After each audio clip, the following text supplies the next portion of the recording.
Rudolf Steiner. It is most important that along with all our other work we should cultivate clear articulation. This has a kind of influence, a certain effect. I have here some sentences that I formulated for another occasion, that they have no especially profound meaning, but are constructed so that the speech organs are activated in every kind of movement, organically.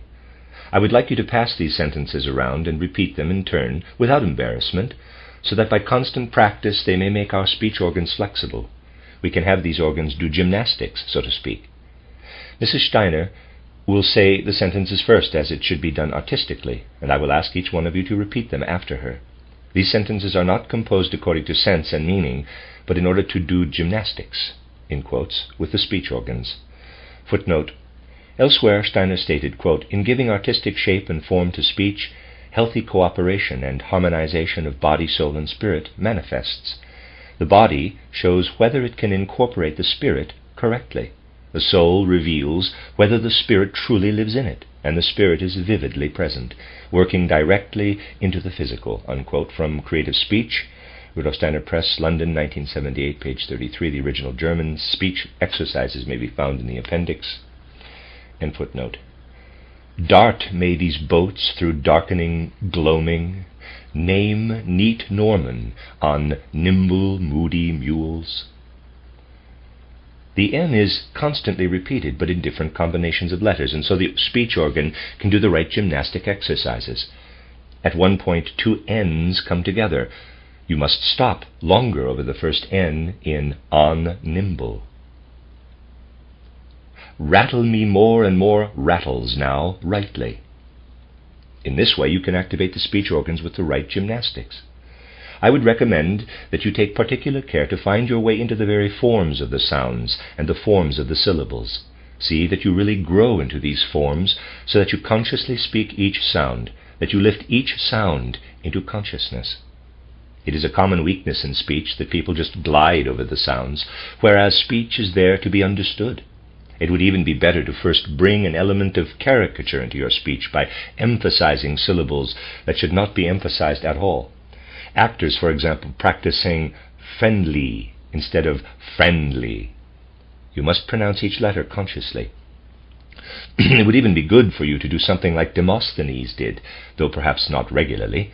You know that when he could not make any progress with his speaking, he put pebbles on his tongue, and through practice strengthened his voice to the degree that it could be heard over a rushing river. This he did to acquire a delivery that the Athenians could hear. I will now ask Miss B. to introduce the question of temperaments. Since the individual child must be our primary consideration in teaching, it is proper that we study the basis of the temperaments with the maximum care. Naturally, when we have a class, it is not possible to treat each child individually. But you can give much individual treatment by having on one side, let's say, the phlegmatics and melancholics, and the sanguine and choleric children on the other side. You can have them take part in a lively interchange, turning now to the group of one temperament and then calling on another group for answers, saying this to one group and that to another. In this way, individualization happens on its own in the class. End section. A comprehensive picture was presented of the temperaments and their treatment. Rudolf Steiner. You have given a good account of what was spoken of in our conversations together on this subject, but you may be going too far when you assert with regard to the melancholic temperament that it has a decided inclination toward piety. There is only one little word lacking, quote-unquote, often. It is also just possible that the melancholic disposition in children is rooted in pronounced egoism, and in no way has a religious tendency. With adults you can leave out the little word often, but in young children the melancholic element often masks a pronounced egoism. Melancholic children are often dependent on atmospheric conditions. The weather often affects the melancholic temperament. The sanguine children are also dependent on atmospheric conditions, but more in their moods, in the soul, whereas the melancholic children are affected more unconsciously by the weather in the physical body. If I were to go into this question in detail from the standpoint of spiritual science, I would have to show you how the childish temperament is actually connected with karma, how in the child's temperament something really appears that could be described as the consequence of experiences in previous lives on earth. Let's take the concrete example of a man who is obliged in one life to be very interested in himself. He is lonely and is thus forced to be interested in himself. Because he is frequently absorbed in himself, the force of circumstances causes him to be inclined to unite his soul very closely with the structure of his physical body. And in the next incarnation, he brings with him a bodily nature keenly alive to the conditions of the outer world. He becomes a sanguine individual. Thus it can happen that when someone has been compelled to live alone in one incarnation, which would have retarded the person's progress, this is adjusted in the next life through becoming a sanguine, with the ability to notice everything in the surroundings. We must not view karma from a moral, but from a causal perspective. When a child is properly educated, it may be of great benefit to the child's life to be a sanguine, capable of observing the outer world. Temperament is connected to a remarkable degree with the whole life and soul of a person's previous incarnation. End section.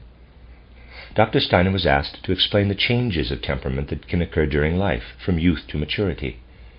Rudolf Steiner: if you remember a course of lectures that I once gave in Kassel about the Gospel of St. John, you will recall the remarks I made concerning the relationship of a child to his or her parents, footnote the Gospel of St. John, and its relation to the other Gospels, Anthroposophic Press, Hudson, New York, 1982, end footnote. It was stated there that the father principle works very strongly in the physical body, and the capital I, and that the mother principle predominates in the etheric and astral bodies. Goethe divined this truth when he wrote the beautiful words, quote, "From my father I have stature," connected with the physical body, and the serious conduct of life, connected with the capital I. "From my dear mother, my happy nature," connected with the etheric body, and joy in creative fantasy, connected with the astral body. End quote. There is extraordinary wisdom in these words. What lives in the human being is mixed and mingled in a remarkable way. Humankind is an extremely complicated being. A definite relationship exists in human beings between the I and the physical body, and again a relationship between the etheric body and the astral body. Thus the predominance of one can pass over into the predominance of another during the course of life. For example, in the melancholic temperament, the predominance of the I passes into the predominance of the physical body. And in a choleric person, it even cuts across inheritance and passes from the mother element to the father element, because the preponderance of the astral passes over into the preponderance of the I. In the melancholic temperament, the I predominates in the child, the physical body in the adult. In the sanguine temperament, the etheric body predominates in the child, and the astral body in the adult. In the phlegmatic temperament, the physical body predominates in the child, and the etheric body in the adult. In the choleric temperament, the astral body predominates in the child, the I in the adult. But you can only arrive at a true view of such things when you strictly remember that you cannot arrange them in a tabulated form, and the higher you come into spiritual regions, the less this will be possible. End section. The observation was expressed that a similar change can be found in the sequence of names of the characters in The Guardian of the Threshold and The Soul's Awakening. Footnote, see Rudolf Steiner, The Four Mystery Plays, The Portal of Initiation, The Soul's Probation, The Guardian of the Threshold, and The Soul's Awakening. Translation Adam Biddleston, Rudolf Steiner Press, London, 1983. The four plays will be published individually. See The Soul's Awakening, Soul and Spiritual Events and Dramatic Scenes, translated by Ruth and Hans Pusch, Anthroposophic Press, Hudson, New York, 1995. The other plays will follow. They are, in fact, all available now. End footnote. Rudolf Steiner. There is a change there that is definitely in accordance with the facts. These mystery plays must be taken theoretically as little as possible. I cannot say anything if the question is put theoretically, because I have always had these characters before me just as they are, purely objectively. They have all been taken from real life. Recently, on another occasion, I said here that Felix Balde, footnote, Felix Balde is a character in the mystery plays, end footnote, was a real person living in Trumau, and the old shoemaker who had known the archetype of Felix is called Scharinger, from Münchendorf. Felix still lives in the tradition of the village there. In the same way, all these characters whom you find in my mystery plays are actual individual personalities. End section. Question. In speaking of a folk temperament, can you also speak of someone as belonging to the temperament of one's nation? And a further question, is the folk temperament expressed in the language? Rudolf Steiner, what you said first is right, but your second suggestion is not quite correct. It is possible to speak of a folk's temperament in a real sense. Nations really have their own temperaments, but the individual can very well rise above the national temperament. One is not necessarily predisposed to it. You must be careful not to identify the individuality of the particular person with the temperament of his whole nation. For example, it would be wrong to identify the individual Russian of today with the temperament of the Russian nation. The latter would be melancholic, while the individual Russian of today is inclined to be sanguine. The quality of the national temperament is expressed in the various languages, so one could certainly say that the language of one nation is like this, and the language of another nation is like that. It is true to say that the English language is thoroughly phlegmatic, and Greek exceptionally sanguine. Such things can be said as indications of real facts. The German language, being two-sided in nature, has very strongly melancholic and also very strongly sanguine characteristics. You can see this when the German language appears in its original form, particularly in the language of philosophy. Let me remind you of the wonderful quality of Fichte's philosophical language, or of some passages in Hegel's Aesthetics, where you find the fundamental character of German language expressed with unusual clarity. The Italian folk spirit has a special relationship to air, the French a special connection with fluids, the English and American, especially the English, with the solid earth, the American even with the sub-earthly, that is, with earth magnetism and earth electricity. Then we have the Russian, who is connected with the light, that is, the earth's light that rays back from plants. The German folk spirit is connected with warmth, and you see at once that this has a double character, inner and outer, warmth of the blood and warmth of the atmosphere.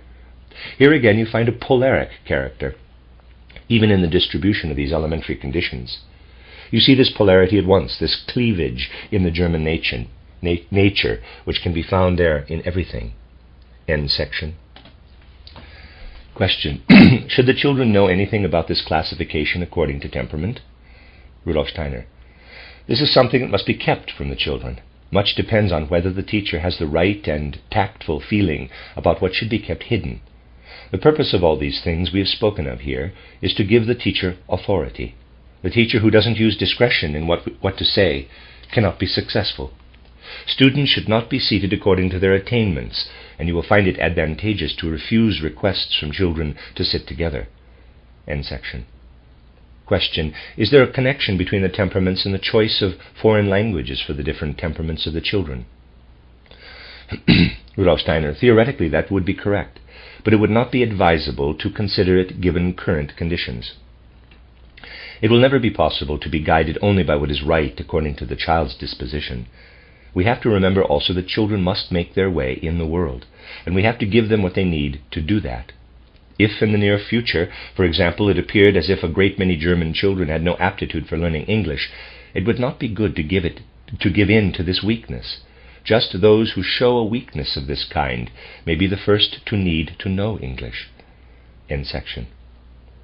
There was a discussion on the task given the previous day to consider the case of a whole class that, incited by one child, was guilty of very bad behavior. For example, they had been spitting on the ceiling. Some views were expressed on this matter. Rudolf Steiner. Rudolf Steiner interjected various remarks. It is a very practical method to wait for something like this to wear out, so that the children stop doing it on their own. You should always be able to distinguish whether something is done out of malice or high spirits. One thing I would like to say, even the best teacher will have naughtiness in the class, but if a whole class takes part, it is usually the teacher's fault. If it isn't the teacher's fault, you will always find that a group of children are on the teacher's side and will be a support. Only when the teacher has failed will the whole class take part in insubordination. If there has been any damage, then of course it is proper that it should be corrected, and the children themselves must do this, not by paying for it, but with their own hands. You could use a Sunday or even 2 or 3 Sundays to repair any damage. And remember, humor is also a good method of reducing things to an absurdity, especially minor faults.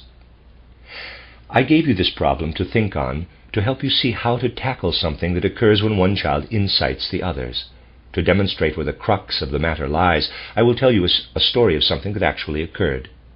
In a class where things of this kind often happened, and where the teachers could not cope with them, one of the boys between 10 and 12 years old went up to the front during the interval between two lessons and said, quote, "Ladies and gentlemen, aren't you ashamed of always doing things like this, you good-for-nothings? Just remember, you would all remain completely stupid if the teachers didn't teach you anything," unquote. This had the most wonderful effect. We can learn something from this episode. When a large proportion of the class does something like this, because of the instigation of one or more of the children, it may very well happen that also, through the influence of a few, order may be restored. If a few children have been instigators, there will be others, 2 or 3 perhaps, who express disapproval. There are almost always leaders among the children, so the teacher should pick out 2 or 3 considered suitable and arrange a conversation with them. The teacher would have to make it clear that behavior of this kind makes teaching impossible, and that they should recognize this and make their influence felt in the class.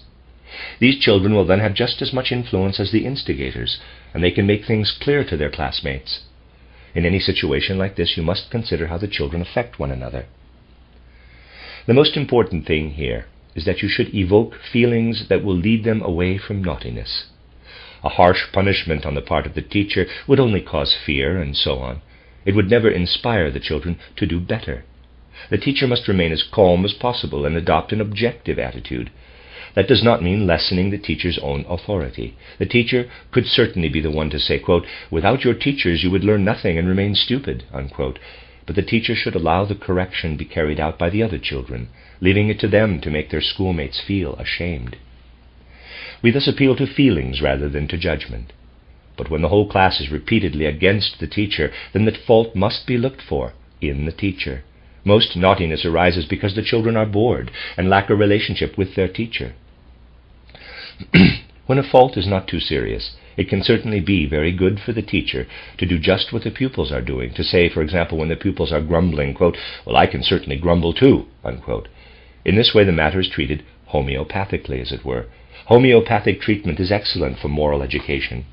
It's also a good way to divert the children's attention to something else, although I would never appeal to their ambition. In general, however, we seldom have to complain of such misdemeanors. Whenever you allow mischievousness, I don't know how to say that word, mischievousness, I would say, but it's not spelled that way. Whenever you allow mischievousness of this kind to be corrected by other children in the class, you work on the feelings to reestablish weakened authority. When another pupil stresses that gratitude must be felt toward the teacher, then the respect for authority will be restored again.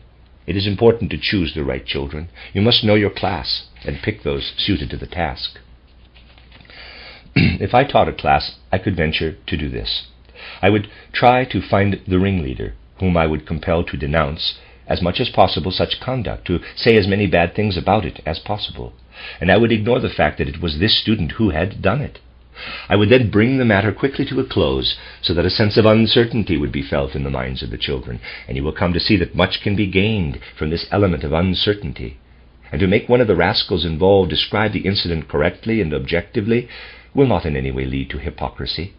I would consider any actual punishment superfluous, even harmful. The essential thing is to arouse a feeling for the objective damage that has been caused, and the necessity of correcting it. If teaching time has been lost in dealing with this matter, then it must be made good after school hours, not as a punishment, but simply to make up the time lost. I will now present a problem of a more psychological nature. If you have some rather unhealthy goody-goodies in the class, children who try to curry favor in various ways, who have a habit of continually coming to the teacher about this, that, and the other, how would you treat them? Of course, you can treat the matter extremely simply. You could say, "I am simply not going to bother with them," but then this peculiarity will be turned into other channels. These good children will gradually become a harmful element in the class.